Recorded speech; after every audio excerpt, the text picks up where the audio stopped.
চাইলে ধরতে পারিস। আফটার অল তোরই তো সব। পূর্বের এহেন আকস্মিক কথায় থমকে দাঁড়ালো মেহেরি। শতচকিয়ে হয়ে দাঁড়িয়ে রইল কিয়ৎক্ষণ, যেন চোর ধরা পড়ে গেছে আচমকা। পূর্ব উবুর হয়ে শুয়ে আছে। হঠাৎ করে গড়িয়ে গিয়ে হতে ফর্সা সুঠান বক্ষদেশ দৃশ্যমান হয়ে উঠল মেহেরিসের নিকট। শক্ত টান টান মাংসপেশিতে জানালো ফাঁক গলিয়ে সূর্যের আলো প্রতিফলিত হচ্ছে। মেহেরিস তড়িঘড়ি করে দৃষ্টি সরালো, চোখ নামিয়ে ফেললো নিচের দিকে। বুকে ধুকপুকানি বেড়ে গেছে অনেকটাই। এভাবে কাঁপছিস কেন? যখন কাঁপার কথা ছিল তখন তো কাঁপিসনি। তৎক্ষণাৎ মেহেরিসের মনে পড়ল তার উদ্দেশ্যের কথা, গতকাল রাতের কথা। এত লজ্জা কোথায় রাখবে সে? এখানে এসেছিল লোকটার থেকে পই পই করে হিসাব নিতে, জানতে চাইবে গতকাল রাতে ঠিক কি হয়েছিল সেটা। অথচ নিজেই নাস্তিবাদ নিজেকে সংযত করল। এভাবে সময় নষ্ট করলে চলবে না, বাড়িতেও ফিরতে হবে দ্রুত। দৃষ্টি নিচে রেখে আকস্মিক বলে উঠল, আপনি প্লিজ আগে নিজেকে ঢাকুন, আমার কিছু কথা জানার ছিল তাই এসেছি। পূর্বে এবার চোখ বুলিয়ে নিল মেহেরিসের ওপর। মেয়েটার মুখে অস্থিরতা, সংকোচ সব কিছুর চোখ এড়ালো না পূর্বের। হালকা একটা হাসি ফুটল তার ঠোঁটে। ফের উবুর হয়ে শুয়ে মৃদু স্বরে পড়ল, এভাবে লজ্জা প্রতি গাছের মতো চুপসে আছিস কেন? এদিকে তাকে প্রশ্ন কর, না হলে উত্তর পাবি না। মেহেরিস রেগে উঠল মনে মনে। এই লোকটার সাথে কখনো স্বাভাবিক কিছু যায় না, জন্মগত তেতো স্বভাব। তবুও নিজের আবেগ চেপে রেখে বলল, আপনি মানে? আমি মানে? গতকাল। পূর্ব ঠোঁট রহস্যময় হাসি টেনে বলল, গতকাল রাতে আমাদের মধ্যে কি হয়েছিল সেটা তো জানতে এসেছিস, তাই তো? Am I right? মেহেরিস বিস্মিত চোখে চেয়ে চাইল পূর্বের দিকে। পরক্ষণে দৃষ্টি নামে মাথা নাড়িয়ে সম্মতি জানালো, জি। পূর্বে উঠে দাঁড়ালো। পরনে তখন শুধু একটা ট্রাউজার, যেটি কোমর থেকে খানিকটা নিচে নেমে আছে। কয়েক কদম মেহেরিসের সামনে এসে দাঁড়ালো। মেহেরিস শুষ্ক ঢোক গেল, চোখ দুটো বন্ধ করে ফেললো অনিচ্ছা সত্ত্বেও। লোকটা এত কাছে আসছে কেন? কিন্তু পূর্ব মেহেরিসকে পাশ কাটিয়ে সোজা গেল কাবার্ডের দিকে। একটি টি শার্ট বের করে গায়ে চাপিয়ে আবার ফিরে এলো মেহেরিসের সামনে। এখন তাকাতে পারিস, বল কি জানতে চাস? মেহেরিসের গলা শুকিয়ে এলো, তবু নিজেকে জোর দিয়ে বলল, গতকাল রাতে আমাদের মধ্যে কি হয়েছিল? মানে আমি আপনার রুমে কিভাবে গিয়েছিলাম আর আমার সাথে আপনি কি করেছিলেন? মানছি আমি ড্রাঙ্কস করেছিলাম, হুঁশ ছিল না আমার, তাই বলে আপনি আমার সুযোগ নেবেন? পূর্ব এক ভ্রু তুলে বলল, কেমন সুযোগ? কি করছি আমি? নাটক করবেন না। আমার গায়ে আপনার টি শার্ট ছিল, আমার ড্রেসের নিচে পড়েছিল। আপনি এমনটা কিভাবে করতে পারলেন? পূর্ব গম্ভীর স্বরে বলল, তুই ঠিক কি মিন করেছিস? একটু খোলাসা করে বল তো। আমি আবার ঘুরিয়ে পেঁচিয়ে বলা কথা ঠিকঠাক বুঝি না। একদম হেয়ালি করবেন না, আপনি স্পষ্ট করে বলুন, আমি জানতে চাই। পূর্ব শান্ত অথচ তীক্ষ্ণ স্বরে জবাব দিল, বাই এনি চান্স তুই কি বলতে চাচ্ছিস আমি তোর সঙ্গে ইন্টিমেট হয়েছিলাম? পূর্বের এহেন সরাসরি প্রশ্নে মেহেরির শরীর গরম হয়ে উঠল লজ্জায়। কান দিয়ে ধোঁয়া বের হচ্ছে। লোকটার মুখে কোনো লাগাম নেই, যা মনে আসে তাই বলে দেয়। পূর্ব এবার গা ঝাড়া দিয়ে সোজা হয়ে দাঁড়িয়ে বলো, শোন, তুই কি বাচ্চা? তোর সঙ্গে আমার যদি কিছু হতো তুই বুঝতে পারতি না? রাতে হুঁশ না থাকলেও সকালে তো ঠিকই বুঝতে পারতি। আমি যতটুকু জানি মেয়েদের প্রথমবারে হয়েছে। চুপ করুন, আমি এসব জানি, আমাকে বোঝাতে হবে না। আমি শুধু জানতে চেয়েছিলাম আপনার টি শার্ট আমার গায়ে এলো কিভাবে। আর এরপর একটু থেমে ফের নিচু গলায় বলল, আর আমার ঘাড়ে এই দাগগুলো কেন? পূর্ব নিঃশব্দে হাঁটা দিল বিছানার দিকে। আয়েসি ভঙ্গিতে গিয়ে বসলো সেথায়। তারপর বেডসাইড টেবিল থেকে ল্যাপটপটা হাতে নিয়ে স্ক্রিন খুলল। একবার তাকালো মেহেরিসের দিকে, বলল, কাম হেয়ার। মেহেরিস নড়ল না, চোয়াল শক্ত করে বলল, আমি যা জানতে এসেছি সেটা মুখে শুনতে চাই। মুখে শোনা থেকে জিনিসটা সরাসরি দেখলে বেশি ভালো হয় না? মেহেরিস থতমত খেলো, চোখ বড় বড় হয়ে এলো বিস্ময়। সরাসরি দেখা মানে কি? কিভাবে সে দেখাবে গত রাতের ঘটনা? ঠিক তখনই ল্যাপটপ ওপেন করার শব্দ কানে ভেসে এলো তার। মাথার ভেতরে ঝাঁকুনি দিয়ে উঠল বিস্ময়। তাকালো সামনে। পূর্ব ল্যাপটপ ঘুরিয়ে দিয়েছে তার দিকে। স্ক্রিনে ফুটে উঠেছে একটা স্পষ্ট ভিডিও। একটা মেয়ে দাঁড়িয়ে আছে পূর্বের রুমের দরজার সামনে। গায়ে নেই কোনো ওড়না, দুহাত আলগে রেখেছে ওদিকে। মেয়েটা আর কেউ নয়, বরং সে নিজেই। মেহেরি শতকম্ব চোখের পলক ফেললে ভুলে গেল, দম আটকে এলো বুকে। এরপর ভেসে উঠল পূর্ব নিঃশব্দে চুল মোছা সেই দৃশ্য। একে একে সমস্ত কিছু ভেসে উঠল ল্যাপটপের স্ক্রিনে। পূর্বকে জড়িয়ে ধরা, লোকটা সাবধানবাণী উপেক্ষা করা, এরপর দরজার সাথে হেলিয়ে সেই দৃশ্য। এইসব সে করেছে নিজ থেকে। ছি, মাথা যেন ফেটে যাচ্ছে লজ্জায়, গ্লানিতে। ইচ্ছে করছে এখনই মাটির নিচে গুম হয়ে যেতে। এই মুখ কিভাবে দেখাবে সে? আর উল্টো নাচতে নাচতে এখানে এসে পড়েছে সত্যিটা জানতে। ঠিক তখনই ভিডিওতে দেখা গেল তাকে বেডে শুয়ে দেওয়া সেই মুহূর্ত। এই দৃশ্য আর সহ্য হলো না তার। ক্ষিপ্ত হাতে ল্যাপটপের স্ক্রিন বন্ধ করে দিল। তৎক্ষণাৎ মুহূর্তে দাঁড়িয়ে ফেটে পড়ল ক্ষোভে। নির্লজ্জ লোক, এসব ভিডিও করে রেখেছেন কখন? এতটুকু লজ্জা করলো না এসব করতে? পূর্ব নির্লিপ্ত ভঙ্গিতে বলে, লজ্জা শব্দটা আমার ডিকশনারিতে নেই। যেখানে সামনাসামনি নিজের চোখে দেখেছি সেখানে ভিডিওতে দেখলে কি সমস্যা? এখন বল, দোষটা কি আমার? আর এসব তো একদিন না একদিন হওয়াই ছিল। কিছুই হবে ফিউচারে। মেহেরি ফুঁসে উঠল লজ্জায়। চোখ দিয়ে গড়িয়ে পড়তে লাগলো অশ্রুবিন্দু। মেহেরিসের আকস্মিক ফুপিয়ে কান্না সিরিয়াস হলো পূর্ব। তৎক্ষণাৎ এগিয়ে এসে মেহেরিসকে টেনে আনলো নিজের কাছে। তপ্ত গলায় চিন্তিত ভঙ্গিতে বলল, এই মেহের, কাঁদছিস কেন? জান, যতটুকু দেখেছিস এর বেশি আমাদের মধ্যে আর কিছুই হয়নি। I sure? আর এটা তো স্বাভাবিক। বল, তুই আমার বউ, তোর ওপর অধিকার আছে আমার। মেহেরিস ফুপিয়ে উঠল। কান্নার বেগ বাড়ল আবারও। পূর্ব মিশিয়ে নিল তার বক্ষের মাঝে। পরপর কপালে পাগলের মতো চুমু দিতে দিতে বলল, প্লিজ জান, কাঁদিস না। তোর কান্না সহ্য করতে পারবো না। দেখ, আমি ওখানে থেমে গিয়েছিলাম, নিজেকে কন্ট্রোল রাখতে পারবো না বিধায় চলে এসেছি। প্লিজ জান, এভাবে কাঁদিস না। তুই কাঁদলে আমার এইখানে খুব পেইন হয়। ইটস হার্ডিং জান, প্লিজ ডোন্ট ক্রাই, বলে বুকে মিশিয়ে নিল মেহেরিসকে। মেহেরিস কি বুঝলো এই লোকের বুকে আহাজারি করুণ আত্মনাদ, নিঃশ্বাস এর ঘন। হয়তো বুঝলো, পূর্বের বুকে শান্তি খুঁজে পেল, যেন পৃথিবীর সমস্ত শান্তি লুকিয়েছিল এই বুকটায়। চুপ হয়ে গেল, দুহাতে জড়িয়ে নিল পূর্বকে। হাতের বাঁধন শক্ত করলো, মিশে গেল বুকে মাঝে আরো গভীরে। ছোট্ট বিড়াল ছানার মতো মুখ লুকালো পূর্বের বুকে। আসপিয়া বসে আছে সোফার উপরে। এত সকালে ঘুম থেকে ওঠার দরুন চোখ মুখ এখনও কাঁচা ঘুমের ছাপ লেগে আছে মেয়েটার। মাথাটা এলিয়ে দিয়েছে ভাইয়ের বাড়ি আরামদায়ক সোফায়। তবে মনটা যেন অস্থির। তাকে আগেই যদি তার বাবা মা বাড়িতে পৌঁছে যায় তাহলে যে আবার একটা অযাচিত গণ্ডগোল বাঁধবে শিওর। এই বাড়িতে আসপিয়া আগেও কয়েকবার এসেছে, তবে লাস্ট কবে এসেছিল সেটা ঠিক মনে পড়ছে না তার। বাড়ি পরিপাটি অবস্থা দেখে এটা বুঝতে বাকি নেই যে এই গোছানো পরিবেশের পেছনে প্রধান হাতটা আসলে কার।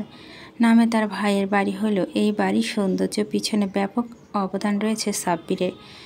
মাঝে মাঝে সাব্বিরের জন্য বেশ মায়া হয় আসপিয়ার। ছেলেটা সত্যি খুব সহজ সরল, এমনকি একটু বেশি সরল।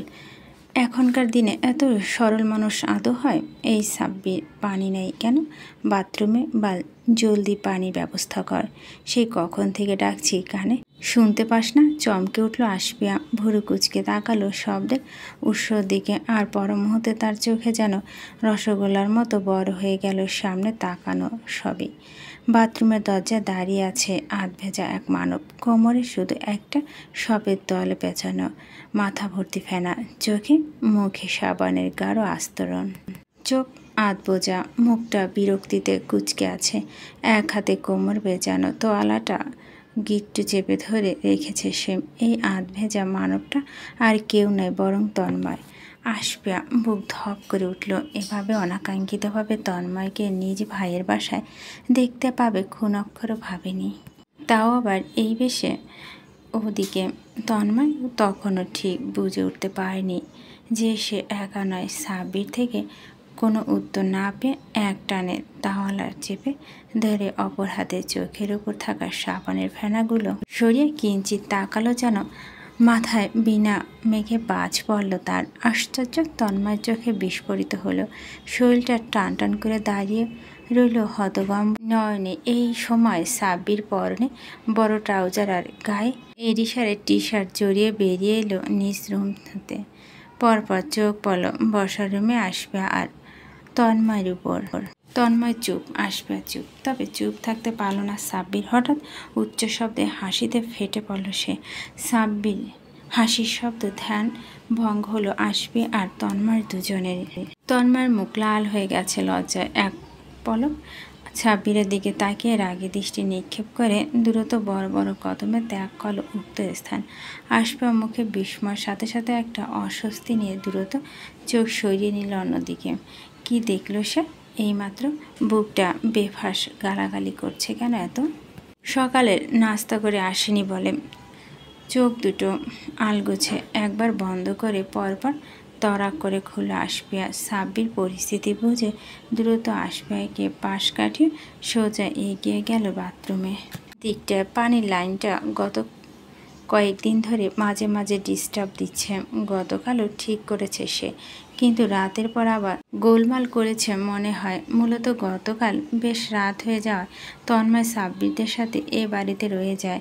মাঝে মাঝে ৩ বন্ধু মিলে আড্ডা দেয় এই বাড়িতে। শেষ রাতে ঘুমিয়ে সকালে উঠে শাওয়ার নিতে ঢুকেছিল তন্ময়। রাতে ড্রিঙ্কস করার ফলে মাথাটা ব্যথা ছিল ভীষণ। বাড়িতে যেতে হবে বিধায় একেবারে ফ্রেশ সতেজ হয়ে যাওয়ার উদ্দেশ্যে সাত সকালে শাওয়ার নেওয়া তার। এখন সে কি জানতো নাকি এত সকালে তার বন্ধুর বোন সোজা বাড়ির ড্রয়িং রুমে বসে হানা দিবে?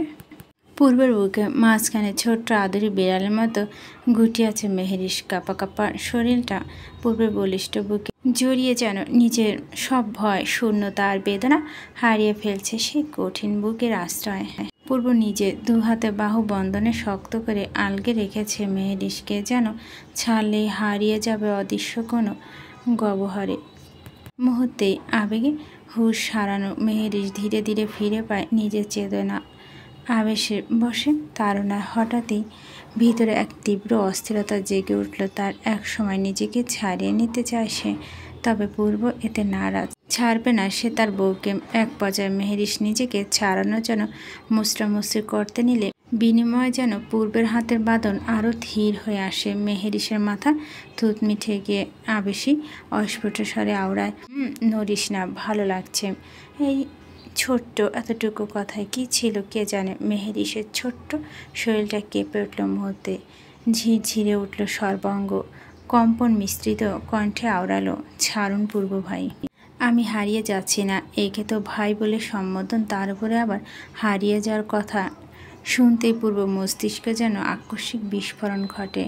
আলগোছে হাতের বাঁধন ছেড়ে দিয়ে চোয়াল শক্ত করে চেপে ধরে পূর্ব। নিচের দিকে মেহেরিসের মুখ ঘুরে কিঞ্চিত ঝুঁকে রাগে গর্জে ওঠে, আরেকবার যদি ওই মুখ থেকে ভাই ডাক বের করিস তাহলে গতকাল রাতে অসমাপ্ত কাজ এবার সম্পূর্ণ করব। আমার এতটা জেন্টাল ভাবিস না। I am not then kind for gentle. মেহেরিস হতবাক। কি এমন বলল সে? ওটা তো মুখ ফসকে বেরিয়ে যায় তার। তার নিজের স্বামীকে ভাই ডাকার মধ্যে যে আনন্দ আছে সেটা তো একমাত্র মেয়েরাই বুঝবে। এই পাগলটা আদৌ বুঝবে কোনো দিন? এরই মাঝে মেহেরিসের চোয়াল ছেড়ে দিল পূর্ব। ছাড়তে বাধ্য হলো বলা চলে। চোয়াল চেপে ধরা কমলার কোয়ান্নায় ঠোঁট দুটোটাকে টানছিল মধ্যাকর্ষণের ন্যায়। ওখানে তাকাতেই আলগোছে হাত ছুটে আসে তার। মনে জেগে ওঠে নিষিদ্ধ বাসনা, আরেকবার একটু কাছ থেকে ছুঁয়ে দেব। এর মাঝে হঠাৎ দরজা আসপিয়া খুক খুক শব্দ তুলে কাশির শব্দে বিরক্ত হয় পূর্ব। আসপিয়া কাশির শব্দ। মেহেরিস এক ঝাটকায় আরও একটু সরে আসে। দরজার ওপাশে দাঁড়িয়ে থাকা আসপিয়া বুঝে উঠতে না পারলেও স্পষ্ট টের পায় তার উপস্থিত ঘটেছে ভুল সময় ভুল জায়গায়। তবুও যেন উপায় ছিল না তার। মাথার ভিতরে টেনশন বয়ে চলছে ঘূর্ণিঝড়ের মতো। তার বাবা মা যদি তাদের আগেই বাড়ি পৌঁছে যায় তাহলে সব কিছু যে গুলিয়ে যাবে। তবে মেহেরিস আর তার ভাইয়ের এভাবে একসঙ্গে দেখে মনের বাগিচায় পুষ্প ফুটে উঠে আসপিয়ার। পূর্ব দৃষ্টি ঘুরিয়ে তাকায় দরজার দিকে। আসপিয়াকে দেখে যেন সমস্ত হিসেব মাথায় আসে তার। চোখে অদ্ভুত এক সিদ্ধান্তে ধীরতা নিয়ে ঠান্ডা কড়া গলায় বলে ওঠে, ও আজ থেকে এখানেই থাকবে, তুই চলে যা। মেহেরিশ থমকে যায়, চোখ বড় হয়ে যায় বিস্ময়। এখানে থাকবে মানে কি? সে কখন বলল যে সে এখানে থাকতে চায়? অভিমান আর ক্ষোভে একসাথে গলা চেপে ধরল তার। তরজলদি এর ঘোর প্রতিবাদ করে জানিয়ে ওঠে, মানে আমি কেন এখানে থাকতে যাব? আমি কি কখনো আপনাকে বলেছি আমি এখানে থাকতে চাই? তো থেকে পারমিশন চেয়েছে কে? ভাবলিসিনভাবে বলে, ল্যাপটপের দিকে পা বাড়ায় পূর্ব। যেন আলোচনা এখানেই শেষ। আর কথা বাড়াতে চায় না সে, আর না কথা বলতে ইচ্ছুক এই বিষয়ে। মেহেরিশ ভরকে গেল পুরোপুরি। এখানে এসে সে আবার বিরাট বড় ভুল করলো না তো? আমি বাড়িতে যেতে চাই পূর্ব ভাই। হঠাৎই পূর্বের চোখ এক ঝলক রাগে আগুন জ্বলে উঠল। চোখে চোখ পড়তে বাকিটুকু গিলে ফেলে মেহেরিশ শুষ্ক গলা একটু দম নিয়ে নরম করে বলে, মানে আমি ও বাড়িতে যেতে চাই খালামণি। জানে না আমি এখানে এসেছি। জানলে খুব রাগ করবেন। পূর্বের ঠোঁটে ভেসে উঠল ঠান্ডা এক শব্দ, হু কেয়ার্স? পুনরায় ভাবলেছেন উত্তর। গা ছাড়া উত্তর ভাব নিয়ে ল্যাপটপ নিয়ে শাটার অন করে পূর্ব হাঁটুর ওপর রেখে এক হাতে চুলগুলো এলোমেলো করে ঠেলে দেয় পিছনে। এবারও তাকায় দরজার দাঁড়ানো আসফিয়ার দিকে। পরপর পুনরায় পূর্বের দিকে আসবে। করুণ দৃষ্টি যুগল মেহেরিশের দিকে নিবদ্ধ। ইশারায় মেহেরিশকে যেতে বলেছে আসফিয়া। মেহেরিশ এবারও অসহায় কণ্ঠে বলে উঠল, যেতে দিন না, যাই আমি। পূর্ব এবারও ফিরে তাকালো না, বরং স্পষ্ট নির্দয় ভঙ্গিতে দরজার দিকে তাকিয়ে থাকা আসফিয়াকে উদ্দেশ্য করে বলে উঠল, তুই এখানে দারোয়ানের মতো দাঁড়িয়ে আছিস কেন? বাংলা বুঝিস না? আসফিয়া চমকে ওঠে, মেহেরিশের দিকে অসহায় চোখে ফ্যালফ্যাল করে তাকিয়ে থাকে। মেহেরিশ এবার একেবারে অসহায় কণ্ঠে ফিসফিসে বলে উঠল, খানামুন্ডি জানলে তো? পুরো বাক্যটা শেষ হওয়ার আগে খাটের ওপরে রাখা পূর্বে ফোনটা হঠাৎ উচ্চ শব্দে কেঁপে ওঠে। কাঁপনের তীব্রতা যেন মুহূর্তে ঘরের নিস্তব্ধতাকে ভেঙে দেয়। পূর্ব বিরক্ত মুখে ফোনটা হাতিয়ে তুলে নেয় হাতে। স্ক্রিন চোখ পড়তেই কপাল কুঁচকে ওঠে তার। কুঁচকানো কপালে একবার তাকায় মেহেরিশের দিকে, পরপর ফোনের স্ক্রিনে তাকিয়ে রিসিভ করে কানে চেপে ধরে সেটা। ওপাশ থেকে কি ভেসে এলো জানা নেই মেহেরিশের, তবে স্পষ্ট লক্ষ্য করলো মুহূর্তেই লোকটা গম্ভীর মুখশ্রীরা কয়েক সেকেন্ডের মধ্যে দ্রুত ভঙ্গিতে ফোন কেটে দেয় পূর্ব। এরপর কোনো সময় নষ্ট না করে ল্যাপটপ শাটার বন্ধ করে উঠে দাঁড়ায়। মেহেরিশের দিকে ঘুরে একগাল গম্ভীরতা মাখা চোখে বলে উঠে, আমি একটা ইম্পর্ট্যান্ট কাজে বাইরে যাচ্ছি। ফিরে এসে যেন তোকে এখানেই পাই। আই রিপিট, এখানে যেন দেখতে পাই তোকে। এই বলে সোজা দরজার দিকে হাঁটা দেয় সে। যাবার সময় অবশ্য এক ঝলক তাকায় আসফিয়ার দিকে। চোখ যেন নিঃশব্দ হুঁশিয়ারি দিয়ে বুঝিয়ে যায় বোনকে। তারপর বেরিয়ে যায় রুম থেকে। পূর্ব চলে যেতে মেহেরিশ যেন হাঁপ ছাড়ে স্বস্তির নিঃশ্বাস ফেলে ব্যগ্র কদমে আসফিয়ার দিকে হেঁটে গিয়ে দাঁড়ায়। দ্রুত গলায় বলে ওঠে, উনি আসার আগে এখান থেকে কেটে পড়তে হবে রে আসফিয়া, দেরি করিস না, জলদি চল। গাড়ির ভিতরে শান্ত হয়ে বসে আছে মেহেরিশ। জানালার পাশে বসে চেয়ে আছে বাইরে। আসফিয়া এসে ঠাস করে পাশে বসতে মেহেরিশ কিছুটা অপ্রস্তুত ভঙ্গিতে নড়ে ওঠে। মেয়েটার গালে ফুটে ওঠা লালিমা চোখ এড়ায় না আসফিয়ার। আসফিয়া খুঁতখুত করে কেশে ফোড়ন কাটে। ব্যাপার স্যাপার কিরে, বেশ ভালোই তো চলছে দুজনের মধ্যে, তাহলে অযথা মাঝে আমার মাকে ভিলেন বানাচ্ছিস কেন? আসফিয়া এহেন কথায় মেহেরিশ লজ্জায় ঘাড় নিচু করে নেয়। মনে মনে ভাবছিল আসফিয়া যেন কিছুই না বলে, কিন্তু এই মেয়েটা যে সুযোগে হাত ছাড়া করে না। নিজের কথার পিঠে মেহেরিশ চুপ থাকতো যেন আরও উৎসাহ পেল আসফিয়া। এবার আরও একটু ঝুঁকে মেহেরিশের দিকে ফিসফিস করে বলল, কিরে, মুখ দিয়ে কথা বেরোচ্ছে না কেন? সে তো আমার ভাইয়ের ওপর একেবারে ফিসলে বললি। বোন থেকে ডিরেক্ট ভাবি হওয়ার পায়তারা তো ভালোই চলছে, যদিও আগে থেকে আমার ভাবিই ছিলি।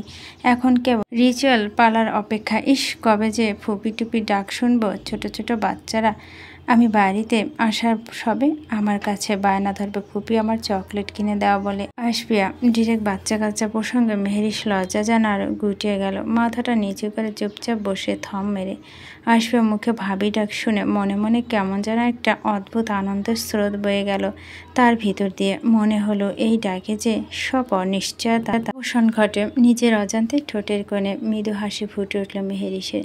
জীবনের নতুনতায় পা রাখার প্রথম সুর যেন বয়ে বেজে উঠল নিঃশব্দে। লোকটাকে ঘিরে আজকাল কটু কথা শুনলে তার মন্দ লাগে না, বরং ভালোই লাগে। এই যে আসফিয়ার মুখে ভামি সম্বোধনে সেটা আরও স্পষ্ট ফুটে উঠছে। আসফিয়া, মেহরিশ মির্জা হাউজে ফিরেছে সবাই। আসফিয়া মনে ভিতরে প্রবল বেগে ধাবিত হওয়া অস্থিরতা অবসান ঘটে বাবা মাকে বাড়িতে না দেখতে পেয়ে। এখনও ফিরেনি তারা, তবে চলে আসবে যে কোনো সময়। আসফিয়া মেশে ধূপ করে সোফায় বসলো। বেশ শান্তি শান্তি লাগছে আজ তার। মনটা বেশ ফুরফুরা কোনো একটা কারণে। তবে সেই শান্তি বেশিক্ষণ দীর্ঘস্থায়ী হলো না আসফিয়া। হঠাৎই বাড়ির সামনে গাড়ির হর্ন বাজার শব্দ। নড়ে বসলো সে, চমকে উঠে দ্রুত নিজে ঠিকঠাক করে নিল। কিছুক্ষণের মধ্যে দরজা খুলে ভিতরে ঢুকলো ওয়াহিদ সাহেব আর রাবেয়া বেগম। ভিতরে ঢুকতেই চোখ পড়ল ড্রয়িং রুমে পাশাপাশি বসে থাকা আসফিয়া আর মেহেরিশের ওপর। রাবেয়া বেগমের কপাল সঙ্গে সঙ্গে কুঁচকে উঠল। তার তীক্ষ্ণ দৃষ্টিতে সন্দেহ ঝলক চোখ এড়ালো না আসফিয়ার। তার মায়ের চোখ ফাঁকি দেওয়া চারটিখানি কথা নয়, মেয়ের দিকে তাকিয়ে কণ্ঠে চাপা প্রশ্নচিহ্ন নিয়ে বললেন, কোথায় গিয়েছিলে তোমরা? মেহেরিশ কিছু বলার জন্য মুখ খুলতে যাবে, আসফিয়া দ্রুত তড়িঘড়ি করে উত্তর দিল, না না মা, কোথাও যাচ্ছি না, রেডি হচ্ছিলাম, আজ তো পাপা আমাদের ট্যুরে নিয়ে যাবে তাই। রাবেয়া বেগম কিছুক্ষণ সন্দেহ ভরা দৃষ্টিতে তাকিয়ে রইল উভয়ের দিকে, যেন পুরোটাই বিশ্বাস করতে পারছে না তিনি। তবে তাদের কিছু বলার সুযোগ দিলেন না। ওয়াহিদ সাহেব হালকা হেসে বললেন,